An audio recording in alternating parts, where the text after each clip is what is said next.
नमस्कार, मैं शिवम यादव। आसान नहीं होता सचमुच पहाड़ सा होना, लेकिन पहाड़ों पर जो रहते हैं वो ये जानते हैं कि अगर यहाँ जिंदगी बनाए रखनी है तो कलेजे पर पत्थर रखना ही होगा। उत्तराखंड की उम्मीदों को कुछ इस तरह से तोड़ा माननीय मोदी जी ने कि उत्तराखंड में बीजेपी के कार्यकर्ता तो ये सोचकर परेशान हैं कि लोगों के बीच क्या मुंह कर लेकर जाएं, और जिसने मोदी के नाम पर मतदान किया वो मतदाता इसलिए परेशान है कि ये हो क्या रहा है। वैसे हम आपको बता दें कि उत्तराखंड को मंत्री भले ही ना मिला हो, लेकिन फिर भी उसने रिकॉर्ड बना दिया देश का ऐसा सूबा होने का जिसके खाते में एक भी मंत्री नहीं है। लोकसभा चुनाव के नतीजों ने इस बार उत्तराखंड में भी कई तरह की इबारत लिखी है। प्रधानमंत्री नरेंद्र मोदी के गृह प्रदेश गुजरात के बाद उत्तराखंड ही ऐसा प्रदेश है जहां कुल मतदान का 56% हिस्सा बीजेपी को मिला। इसी के साथ पांचों लोकसभा सीटें जिताकर राजस्थान जैसे भाजपाई राज्यों की कतार में खुद को शामिल करने में भी उत्तराखंड कामयाब रहा। लेकिन इतना ही नहीं, भाजपा के भगत सिंह कोश्यारी ने नैनीताल सीट से राज्य में ऐतिहासिक जीत दर्ज की। तकरीबन 6 लाख से ज्यादा वोटों से वो जीते। बावजूद इन सब के उत्तराखंड की ओर से दूसरी बार भी केंद्रीय नेतृत्व ने मुंह फेर लिया। यूपी के जमाने में राज्य में कैबिनेट मंत्री रहे रमेश पोखरियाल निशंक निपटा दिए गए। अजय टम्टा के नाम को जोर तो बहुत दिया गया, शोर भी बहुत हुआ, लेकिन नतीजा कुछ नहीं निकला। झोली खाली की खाली रही। चलिए आपको अब बताते हैं कि विस्तारीकरण में विसंगतियां किस तरह हावी रहीं। तमिलनाडु में 18 में से मात्र एक कन्याकुमारी की सीट भाजपा को मिली और विजेता एमपी राधाकृष्णन को मंत्री पद दे दिया गया। हरियाणा में जीवन भर भाजपा में रहे नेता दरकिनार कर दिए गए। चुनाव से एक महीने पहले कांग्रेस से आए बीरेंद्र चौधरी और इंद्रजीत राव को मंत्री पद मिल गया। दूसरी ओर पहली बार सांसद बनने वाले भी मंत्री बनाए गए, जिसमें राज्यवर्धन राठौर, साध्वी निरंजन ज्योति, विजय सापला, महेश शर्मा, सांवरलाल जाट, गिरिराज सिंह, यशवंत सिन्हा के पुत्र जयंत सिन्हा शामिल हैं। और उत्तराखंड के सांसद और पूर्व मुख्यमंत्री रमेश पोखरियाल निशंक, बीसी खंडूरी, भगत सिंह कोश्यारी खाली हाथ रहे। पंजाब से गठबंधन के बावजूद मात्र 2 सीटें मिली बीजेपी को, फिर भी विजय सांपला को मंत्री बना दिया गया। आंध्र में 24 में से मात्र 4 सीटें भाजपा को मिली और वेंकैया नायडू को मंत्री पद दे दिया गया। बंगाल में 42 में से 2 सीटें बीजेपी को मिली। दार्जिलिंग और आसनसोल, यहां से आसनसोल के सांसद बाबुल सुप्रियो को मंत्री बना दिया गया। उड़ीसा में 21 में से एकमात्र सीट सुंदरगढ़ से विजयी रहे जुएल राव को भी मंत्री बना दिया गया। अरुणाचल से एक सीट जीतकर किरेन रिजिजू और असम में 14 में से लगभग आधी 8 सीटें जीतने वाली पार्टी सर्व कुमार सोनाल को भी मंत्री बना दिया गया। इसके अलावा चुनाव में हारने वाले अरुण जेटली, स्मृति ईरानी को भी मंत्री बनाया गया। 2 सीट वाले गोवा के पहले ही श्रीपद नाइक मंत्री थे और अब मुख्यमंत्री से इस्तीफा देके मनोहर पर्रिकर को भी मंत्री बना दिया गया।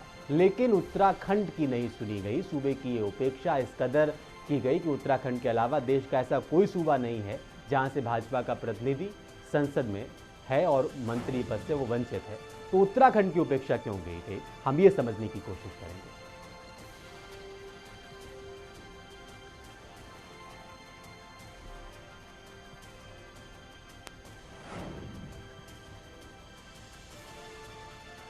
तो ये जो लोग थे, जो पहले भी मंत्री पद जिन्होंने संभाला है, अपनी जिम्मेदारी उन्होंने निभाई है और अपने आप को उन्होंने बेहतर ढंग से पेश किया है, फिर भी वो मोदी सरकार में नहीं आ पाए और मोदी को वो पसंद नहीं आए। ऐसे में जब 56% वोट मिले हैं नरेंद्र मोदी को, नरेंद्र मोदी के नाम से पूरी तरह से कांग्रेस को उखाड़ दिया गया, लेकिन फिर भी नरेंद्र मोदी ने उत्तराखंड की उपेक्षा की। और एक लंबा सिलसिला है उत्तराखंड की राजनीति में कि उत्तराखंड के लोगों को किस तरह से आगे बढ़ाकर पेश किया जाता रहा है। लेकिन इस बार नरेंद्र मोदी ने उत्तराखंड को तवज्जो नहीं दी है, और तब नहीं दी है जब वो कहते आए हैं कि उत्तराखंड के विकास के लिए वो तमाम तरह का काम करेंगे। उत्तराखंड के लिए वो एक हिमालयन रेंज को विकसित करने के लिए एक अलग से काम करना शुरू करेंगे। उस वक्त भी इतना सब कहने के बावजूद भी उत्तराखंड को तवज्जो नहीं दी गई है।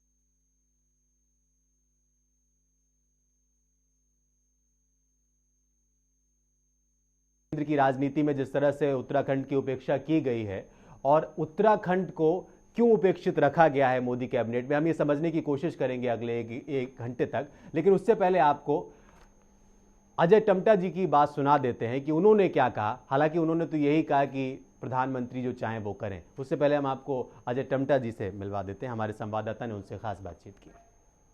ने हर बार कहा था कि पहाड़ की जवानी और पहाड़ का पानी देश के काम आता है, लेकिन इस बार क्या हुआ, इस पूरे मुद्दे पर बात करने हमारे साथ है अजय टम्टा जी, खुद सांसद हैं अल्मोड़ा से। सर, हर बार प्रधानमंत्री ने कहा है कि पहाड़ की जवानी, पहाड़ का पानी जो है कि पहाड़ के काम नहीं आता, देश के काम आता है। इस बार क्या हुआ कि मंत्रिमंडल में जगह नहीं दी गई पहाड़ की तरफ से। इस मामले में मुझे ये कहना है कि आपने कहा है कि जैसे पहाड़ का पानी, पहाड़ की जवानी वास्तव में देश के काम आती है, और मैं तो ये कहना चाहूँगा कि इस मामले में मंत्रिमंडल को लेकर के कहीं ऐसा भी कोई विषय रहा नहीं है, क्योंकि पहाड़ के लोग भी पूरे चुनाव के समय में और अभी भी पूरे भारतीय जनता पार्टी के पक्ष में और आदरणीय नरेंद्र भाई मोदी जी को देश का प्रधानमंत्री बनाना देखना चाहते थे। उससे कोई ऊपर इच्छा नहीं थी। आज भी मैं जगह जगह क्षेत्रों में जाता हूँ तो सब लोग बोलते हैं कि हमारे देश का अगर कहीं गौरव आगा बढ़ रहा है तो आदरणीय नरेंद्र मोदी जी के नेतृत्व में बढ़ रहा है। हमने कभी भी मंत्री के रूप में वोट नहीं मांगा, हमने तो देश हित में और राष्ट्र हित में वोट मांगा है, इसलिए इससे कोई फर्क नहीं पड़ता है। और अभी मंत्रिमंडल का विस्तार पूर्ण नहीं हुआ है, ऐसे सारी चीज़ों को कहने से पहले हम सब लोगों को ध्यान रखना चाहिए। मगर उत्तराखंड राज्य के विकास को हम लोग मानते हैं। हमारे लिए उन्होंने बहुत अच्छा काम किया कि हमारे फॉरेस्ट की जो सबसे बड़ी दिक्कत है विकास को, रोड बनाने के लिए, हॉस्पिटल बनाने के लिए, स्कूल बनाने के लिए उन्होंने 5 हेक्टेयर तक की भूमि राज्य सरकार के खाते में डाली, वो स्वयं वहाँ का विकास करें। इसलिए जो काम होना चाहिए उसको काम को गति देने में हमको सहयोग करना चाहिए। सर, आपने कहा कि मोदी जी ने कई ऐसी सुविधाएं दे दी हैं पहाड़ के लिए, लेकिन सबसे बड़ी बात की जाए कि 3 मुख्यमंत्री होने के बावजूद भी 5 सांसदों 3 मुख्यमंत्री, उसके बाद युवा चेहरा में आप थे, तो क्या लगता है कि नहीं पहाड़ के साथ नाइंसाफी हुई है इस बार मंत्रिमंडल में? क्योंकि बात की जाए और जगह देखा जाए 22 मंत्रियों में से कई ऐसे भी चेहरे हैं जो पहली बार सांसद बने और पहली बार में मंत्री बन गए। क्या लगता नहीं कि वाकई उत्तराखंड के साथ कुछ बदनीयती जा रही है? जहाँ तक आप कह रहे हैं कि नाइंसाफी हुई है, कोई किसी प्रकार की अगर मंत्री बनकर इंसाफी होती है तो मेरे समझ में नहीं आया है। मगर कुल मिलाकर के राष्ट्र एक साथ है, ये संघीय ढांचे पर आधारित ये देश है। राष्ट्र की सारी योजनाएं, बहुत सारी योजनाएं, अब हम हिमालय अध्ययन केंद्र, क्योंकि हम लोगों की सबसे बड़ी कठिनाई है कि लगातार वहाँ पर को आपदा आती है, भूकंप आते हैं और भूकंप आने के कारण हमारे नुकसान होता है, तो उन्होंने उस पर अध्ययन के लिए एक हमारे विश्वविद्यालय की स्थापना करने की घोषणा इस बजट में उसका प्रोविजन भी किया है। और हमको विकास को देखना है, मंत्री पद से क्या मिलेगा मुझे तो समझ में नहीं आता। मगर जहाँ तक रहा कि 3 मुख्यमंत्री हमारे हैं, अनुभवी हैं, हमारी राजमाता जी 2 बार की सांसद है, मैं तो वैसे भी जूनियर हूँ, और ऐसा इस प्रकार का कोई नहीं है। हमने काम किए हैं, समय समय पर काम करते हैं, जनता की सेवक के रूप में हमने काम करना है। जो योजनाएं देश से चल रही हैं, जो प्रदेश से चल रही है, उन योजना का लाभ जनता को मिलना चाहिए, यही हमारा लाभ रहता है। मंत्री बना करके या ऐसा कोई लाभ का पद दे करके कोई बहुत सारा विकास एकदम झटके में नहीं होने वाला है। काम तो जमीन में ही होना, और जमीन में काम करने के लिए हम लोग काम करते हैं। सर, एक बात और पूछना, 14 साल हो गए हैं प्रदेश का गठन हुए, तो क्या लगता है कि प्रदेश के अंदर किस तरीके का विकास हुआ? 14 साल में क्या विकास हो पाया अब तक? जिस तरीके से सोचा था अटल जी ने, क्या उस तरीके का विकास अब तक हो पाया है? वैसे वास्तव में दुख की बात है, जिस अवधारणा को लेकर के उत्तराखंड राज्य की भौगोलिक परिस्थिति को और संस्कार और संस्कृति को देख करके राज्य का निर्माण अटल बिहारी वाजपेयी जी ने किया, उसका एक बहुत बड़ा लाभ ये है कि हमको राज्य तो मिला, वास्तव में जो राज्य की गति से काम होना चाहिए था वो नहीं हो पाया। 2007 तक तो कुछ भी काम नहीं हो पाया। 2007 में हमने बहुत प्रकार की योजना बनाई, चाहे गौरा देवी, अटल आवास, दीनदयाल आवास, स्वास्थ्य की सुविधा, डॉक्टर अच्छे नहीं थे तो हमने 108 जैसी योजनाएं बनाई। हमने कहा कि अगर सूखा और बाढ़ से हमारा देश प्रभावित होता है तो हमने 2 रुपये 3 रुपये किलो की अटल खाद्यान्न योजना के माध्यम से भी जनता, आम जनता को खुश करना, सुखी रखना चाहा। मगर वहीं हम ये कहना चाहते हैं कि वो सारी योजनाएं कांग्रेस की सरकार ने बंद कर दी। 108 की योजना बंद हो गई, गाड़ी खड़ी कर दी। वहीं डॉक्टर्स जो हैं, जो 15,000 में डॉक्टर बनते थे, बाद में गांव में काम करेंगे करके करते थे, उन्होंने उस योजना को भी फेल कर दिया। अटल खाद्यान्न योजना बंद कर दिए, अटल आवास योजना बंद कर दिए। ये कांग्रेस की सरकार सिर्फ पैसे की बंदरबाट कर रही है, कोई काम नहीं कर रही। धन्यवाद। तो ये था अजय टम्टा जी ने साफ तौर पर कहा कि कहने की बात है कि पहाड़ की जवानी, पहाड़ का पानी देश के काम आता है, लेकिन जिस तरीके से मोदी ने मंत्रिमंडल का विस्तार किया तो भविष्य में जानते हैं कि भविष्य में हो सकता है मोदी जी दोबारा एक बार विचार करें पहाड़ के लिए। इसलिए थोड़ी दबी जबान में सही कहीं ना कहीं मलाल है कि पहाड़ के लोगों को निगलेक्ट किया जा रहा है। कैंप समिति के साथ राम भट्ट। तो अजय टम्टा तो फिलहाल यही कह रहे थे कि उन्हें मंत्री पद से इतनी उन्हें परेशानी नहीं हुई, नहीं मिला, कोई बात नहीं, आगे मिलेगा। प्रधानमंत्री जी का ये अधिकार है, वो जिसे चुने उसे चुने, लेकिन दिल में तो टीस होगी और ये समझने की कोशिश करेंगे। हमारे साथ हमारे खास मेहमान जुड़ेंगे। हमारे साथ सुनील नेगी जी हैं, वरिष्ठ पत्रकार हैं और उत्तराखंड जर्नलिस्ट फोरम के अध्यक्ष भी हैं। आपका बहुत बहुत स्वागत है। हमारे साथ चंदन गोसाई जी भी जुड़ेंगे, समाज सेवी हैं, उत्तराखंड को बड़े करीब से जानते हैं, बहुत काम किया उन्होंने, उनको भी हमारे साथ लेंगे, उनका भी बहुत बहुत स्वागत है। और हमारे साथ प्रदीप वेदवाल जी, हमारे वरिष्ठ सहयोगी भी जुड़ेंगे, उनसे भी हम ये समझने की कोशिश करेंगे कि आखिर उत्तराखंड की उपेक्षा क्यों की गई। लेकिन पहला सवाल मेरा सुनील जी आपसे है। उत्तराखंड ने कल अपना 14वां जन्मदिन मनाया और कल ही कैबिनेट का विस्तार भी हुआ, मोदी कैबिनेट का। 56% वोट उत्तराखंड ने नरेंद्र मोदी के नाम से दिए, लेकिन आपको नहीं लगता कि उपेक्षा कर दी नरेंद्र मोदी ने एक तरह से उत्तराखंड की? सबसे पहले तो मैं आपके चैनल को धन्यवाद देना चाहता हूं कि इस महत्वपूर्ण मुद्दे पर आपने बहस शुरू की है।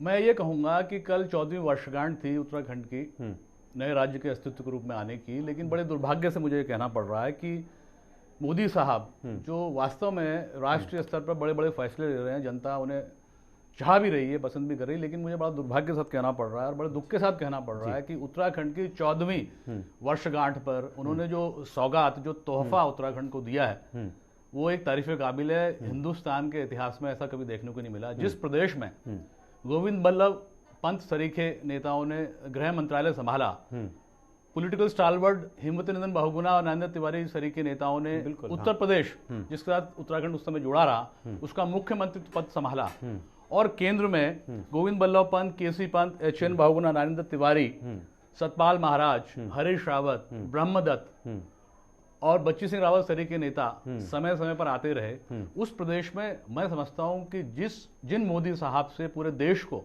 और खासतौर से उत्तराखंड को उम्मीद थी, जिन्होंने ये कहा था कि जब महाप्रलय आई थी तो मोदी साहब ने बड़े आंसू बहाए और कहा भी था कि अगर उत्तराखंड की सरकार चाहती है और चाहेगी तो मेरी मंशा है, मेरी इच्छा है कि मैं पूरे केदारनाथ धाम का रिहैबिलिटेशन, रीएस्टैब्लिशमेंट कर दूं, पुनरुत्थान कर दूं। लेकिन आज जिस स्थिति से हम गुजर रहे हैं और जिस तरीके से 14वीं वर्षगांठ पर उत्तराखंड को तोहफा मिला है, एक भी मंत्री केंद्रीय मंत्रिमंडल में शामिल ना करके, मुझे तो ऐसा लगता है कि मोदी साहब भले ही उत्तराखंड के बारे में आने वाले समय में कुछ अच्छा या बुरा सोच रहे होंगे, लेकिन इस तोहफे से तो एक बात साफ हो गई कि हमारे उत्तराखंड के भाजपा का एक भी सांसद उनकी नज़र में इस लायक नहीं है जो या तो ईमानदार है, अनुभव पसंद है, अनुभव रखता हो, एक्सपीरियंस्ड हो, ट्रांसपेरेंट हो, ऑनेस्ट हो, या फिर उसके खिलाफ किसी मामले में कोई चार्ज ना लगो या फिर भ्रष्ट हो।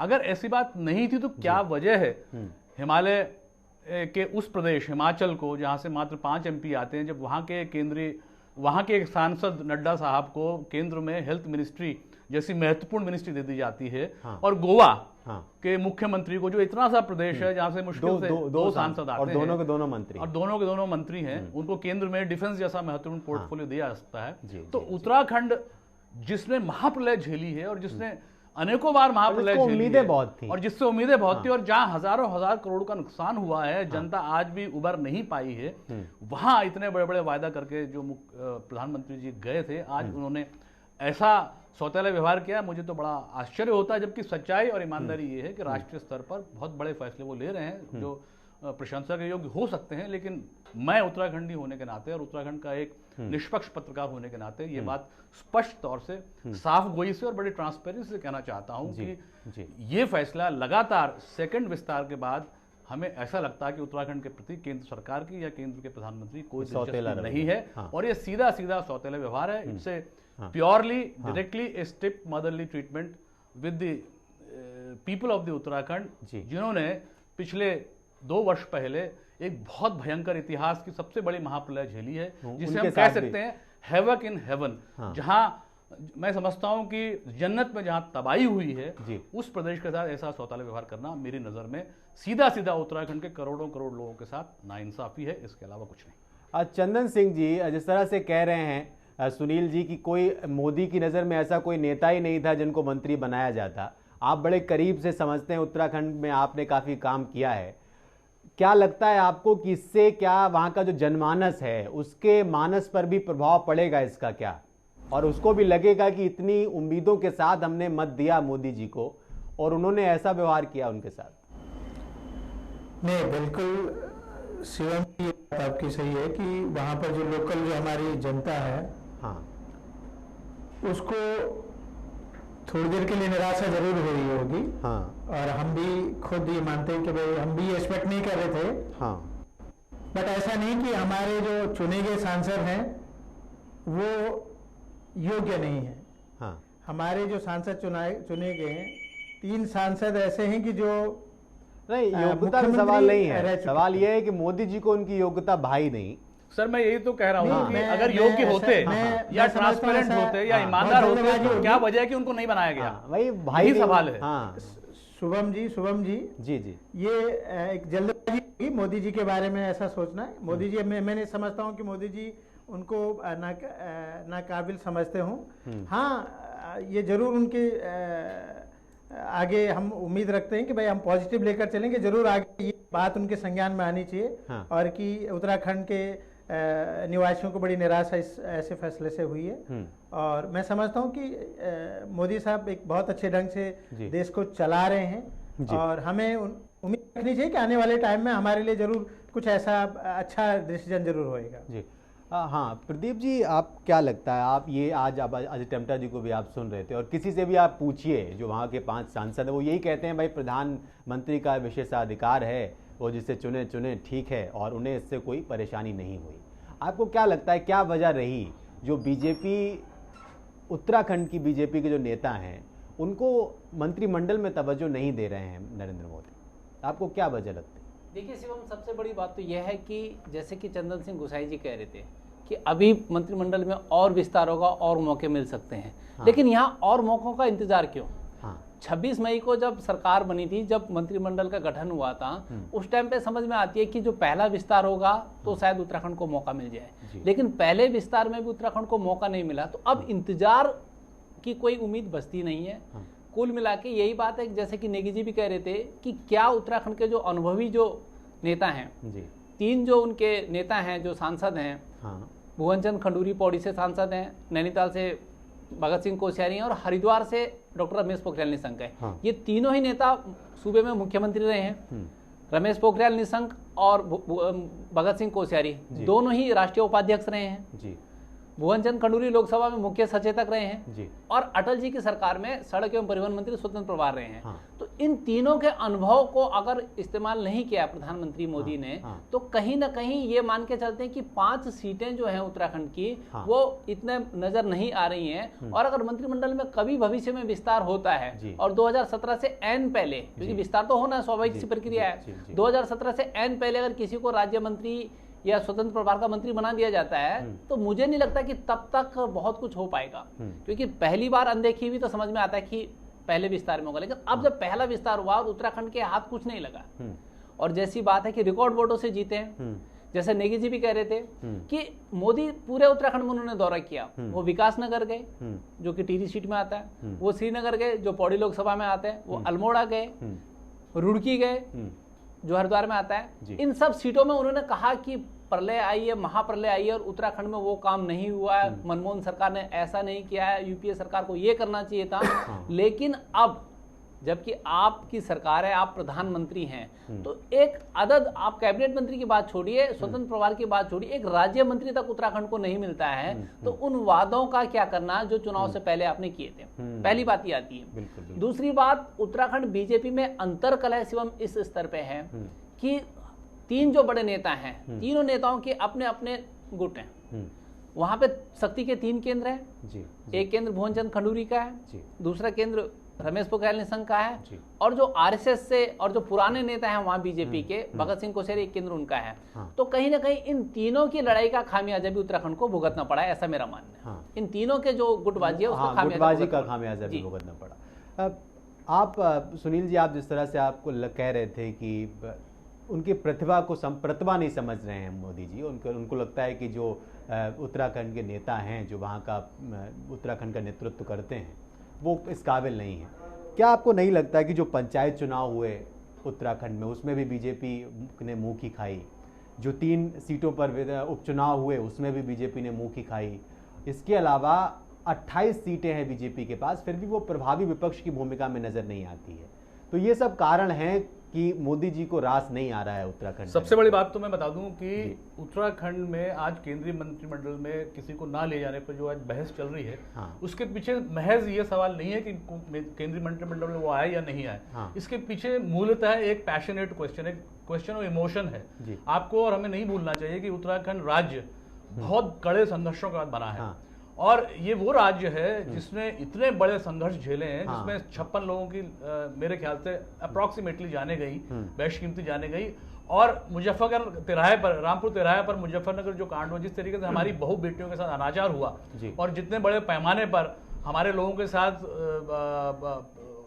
सौतेला व्यवहार किया गया, मुलायम सिंह की सरकार ने उस समय किया, आज केंद्र की सरकार की तरफ से हो रहा है। तो मेरा कहने का मतलब ये है कि हमारा ये वो प्रदेश है जिस प्रदेश ने बहुत बड़ी कुर्बानियों के साथ उत्तराखंड राज्य हासिल किया। आज सवाल मंत्री परिषद में लेने का सिर्फ इसलिए पैदा हो रहा है, सवाल ये नहीं है किस दल के लोग केंद्र में मंत्री बनेंगे या किस दल के लोग नहीं बनेंगे। सवाल ये है कि अगर केंद्र में हमारा रिप्रेजेंटेशन होता है तो जाहिर बात है कि जिस प्रदेश को हमने इतने लंबे संघर्षों के बाद एक अलग अस्तित्व दिलाया है, उस प्रदेश का चौमुखी आर्थिक, सामाजिक, शैक्षणिक, औद्योगिक विकास होगा। और विकास का प्रश्न, मूल प्रश्न है, अगर केंद्र में मंत्री बनते हैं तो जाहिर बात है कि केंद्र में मंत्री बनने के बाद हमारे यहाँ बजट आएगा, स्पेशल पैकेजेस आएंगे, अलग अलग योजनाएं आएंगी, और जाहिर बात है कि जनता का विकास होगा। और विकास ही नहीं होगा पूरे हिंदुस्तान के स्तर पर हम ये भी बता पाएंगे कि मोदी साहब जिन्होंने महाप्रलय के टाइम में इतने बड़े बड़े वायदे और इतने सहिष्णुता पहाड़ के प्रति व्यक्त की थी, आज सही अर्थों में उत्तराखंड की जनता को उन्होंने उसे लौटाया है केंद्र में हमारे व्यक्ति को मंत्री बना करके। लेकिन आज ऐसा नहीं हुआ। इससे साफ जाहिर होता है कि हमारे साथ नाइंसाफी की गई है। आज सुनील नेगी अगर ये बात कर रहा है, इसलिए नहीं कर रहा है कि वो एक देशभक्त नहीं है या उत्तराखंडी है। आज हम इसलिए ये बात कर रहे हैं कि ऐसा अगर गोवा के साथ नहीं हुआ, जिसके मात्र 2 सांसद हैं, हिमाचल के साथ नहीं हुआ, जिसका नड्डा साहब को केंद्र में एक बहुत बड़ा मंत्रालय दिया गया, तो क्या वजह है कि 5 सांसद होने के बावजूद 56% एक रिकॉर्ड वोट मिलने गुजरात के बाद उत्तराखंड सबसे ज्यादा वोट मिले, उसके लोगों के साथ इंसाफी हो रही है। जाहिर बात है कि आज कांग्रेसियों के लिए फुलझड़ी जलाने का, कांग्रेस जमाने का टाइम है, फेस्टिविटी का टाइम है, और चलाने भी लगे। जाहिर बात है उन्होंने सीधे हमारे भारतीय जनता पार्टी के लोगों के लिए कोने में छिप करके और विलाप करने के अलावा कुछ नहीं है। लेकिन मैं आपको बता देना चाहता हूं और कहना चाहता हूं कि हमारे भारतीय जनता पार्टी के सांसदों को हिपोक्रेटिकल स्टाइल में बात नहीं करनी चाहिए, दोहरी नीति नहीं अपनानी चाहिए, अपनी बात का खुलासा करना चाहिए। अगर वो जनता के सच्चे नुमाइंदे हैं तो जनता के हित को ध्यान में रखते हैं उन्हें अपनी बात केंद्रीय हाईकमान तक पहुंचानी चाहिए। इसके मायने दरवाजा खोले कौन या एंटी पार्टी है, लेकिन अगर वो ऐसा नहीं करते और आज भी अपनी बात को केंद्र तक पहुंचाने की बजाय डबल स्टैंडर्ड्स की पॉलिसी खेलते हैं, तो जाहिर बात है मैसेज यही जाएगा कि उन्हें कम आवाज अपनी ताजपोशी या अपनी पॉलिटिकल स्टेबिलिटी की चिंता ज्यादा है, जो मैं समझता हूं कि सीधा सीधा पहाड़ अपने फायदे के लिए नाइंसाफी और गद्दारी करने के समान होगा। चंदन सिंह जी, आपसे 2 सवाल है। एक तो सुनील जी कह रहे हैं कि ये जिस तरह से उत्तराखंड के लीडर हैं, आप कह रहे हैं कि आगे मौका मिलेगा, विस्तार आगे होगा तो आगे मौका मिलेगा। प्रदीप जी ने कहा कि भाई आगे क्यों, आपने 26 मई को जब नहीं दिया, चलो ठीक है, पहली बार जब कैबिनेट का विस्तार हुआ आपको तब सोचना चाहिए था। 3 मुख्यमंत्री हैं उस राज्य से जो रह चुके हैं वहाँ के, और वो सांसद हैं, तीनों कद्दावर नेता हैं, क्यों मौका नहीं दिए? और जो सुनील जी की बात उठा रहे हैं वो कह रहे हैं कि भाई क्यों उत्तराखंड के जो लीडर हैं वो आवाज़ नहीं उठा रहे, क्यों नहीं कह रहे हैं, सब अपने फायदे के लिए बने हुए हैं। इस पर आपका जवाब चाहेंगे? नहीं शुभम जी, देखो जैसे वेदवाल जी अभी बात बता रहे थे कि वहाँ पर गुटबाजी का जो संशय हम लोग देखते हैं जी, वो आज के अखबार में, दैनिक अखबार में भी आया हुआ था, एनबीटी में जी, कि भाई मोदी मंत्रालय में उत्तराखंड के नेताओं को जगह न मिलने की वजह एक उनकी आपसी गुटबाजी भी है। और अगर इस बात में कहीं भी सत्यता है तो मेरी समझ से जो हमारे जो माननीय सांसद हैं, चुने गए सांसद हैं, अगर वो ये परिचर्चा देख रहे हों और या अखबारों में वो पढ़ रहे हों, तो उन लोगों को बिल्कुल प्रदेश के लिए सचेत होकर के, एकजुट होकर के मोदी जी के आगे जाना चाहिए और अपनी भूमिका एक सुनिश्चित करनी चाहिए। और बिल्कुल ही अगर ये इस ढंग से हमें नेतृत्व आइडेंटिफाई नहीं करता है और इसी ढंग से हमारी उपेक्षा होती है, तो बिल्कुल हमारे वहाँ की जो जनता का वो सरासर अपमान है। और हाँ। ऐसी हालातों में जबकि हमारा प्रदेश जो है हाँ। आपदा से गुजर रहा है, हाँ। वहां पर तमाम समस्याएं हैं, हाँ। तो हमारे पास एक न एक जरिया ऐसा जरूर होना चाहिए कि हम सेक्टर में जाकर के मोदी जी से अपनी गुहार लगा सके, या हमारा डायरेक्ट कोई जो प्रतिनिधि है वो वहां की जो समस्याएं हैं वो केंद्र तक पहुंचा सके। और अगर ऐसा नहीं होता है निश्चित तौर पर ये बड़ा सोचनीय विषय है। अब प्रदीप जी आपसे ये जानना चाहेंगे, ये कहा जा रहा है कि ये कोई उपेक्षा नहीं है उत्तराखंड की, ये जानबूझकर दंड दिया गया उत्तराखंड को, क्योंकि उत्तराखंड के नेताओं को दंड दिया गया है, उन्होंने काम नहीं किया बीजेपी के लिए। एक तो ये, और दूसरा ये कि आपको क्या नजर आता है कि जो 5 सांसद हैं और जो बीजेपी का नेतृत्व है उत्तराखंड में, वो इतना सक्षम है कि वो मोदी के सामने आवाज उठा पाएगा? नहीं, दो बातें, देखिए दंड देने की तो कोई बात समझ में नहीं आती है। 5 नेताओं, देखिए बात 5 नेताओं को मंत्री बनाने की नहीं है कि 5 में से एक को मंत्री बना दीजिए, दंड की बात नहीं है। जब आपने चुनाव से पहले घूम घूम के GIT मैदान में कहा था, श्रीनगर में, आपने रुड़की में कहा था, आपने विकास नगर में कहा था, तो तब आपने कहा था कि आप मेरी झोली में 5 कमल डाल दीजिए, मैं सूबे का विकास करूंगा। 5 कमल वहां के लोगों ने बीजेपी की झोली में डाले हैं। और उत्तराखंड की बात सिर्फ हम आपको बता दें कि उत्तराखंड की जो धरती है वो राजनीतिक उर्वरा धरती है। नेगी जी इस चीज को जानते हैं कि HN बहुगुणा सबसे कद्दावर नेता वहां के थे। उनसे पहले गोविंद वल्लभ पंत, गोविंद वल्लभ पंत का स्वतंत्रता संग्राम से लेकर उसके बाद कितना बड़ा योगदान है पूरी दुनिया जानती है। KC पंत, ND तिवारी, ये दिग्गज नेता हैं जो कि इतने बड़े प्रदेश में रहने के बावजूद, यूपी में उस टाइम उत्तराखंड हुआ करता था, यूपी में रहने के बावजूद जिन्होंने राष्ट्रीय और अंतर्राष्ट्रीय स्तर पे अपनी छवि बनाई। बिल्कुल, बिल्कुल। तो आज क्या वजह है कि एक अलग राज्य हो गया और वहां के नेतृत्व को बिल्कुल दरकिनार कर दिया जाता है। बात ये नहीं कि किसको मंत्री बनाए और किसको ना बनाए, बात यह है कि उत्तराखंड राज्य की घोर उपेक्षा हो रही है। जो नया प्रदेश है, जिस प्रदेश में कि ऊर्जावान राजनीतिज्ञ हो सकते हैं और थे और हैं भी, लेकिन उनको नकारा जा रहा है। जब नकारा जा रहा है तो सबसे बड़ी बात यह है कि अब जनता किस पे भरोसा करे, पहली बात ये। हाँ प्रदीप जी, एक ब्रेक के लिए रुकना होगा हमें। हम ब्रेक से लौटेंगे तो ये जानने की कोशिश करेंगे कि बीजेपी और प्रधानमंत्री नरेंद्र मोदी ने जो वादे किए और जिस तरह से अब उपेक्षा की जा रही है उत्तराखंड की, उसका क्या खामियाजा भी भुगतना पड़ेगा बीजेपी को आगे आने वाले वक्त में। एक ब्रेक ले रुकते हैं।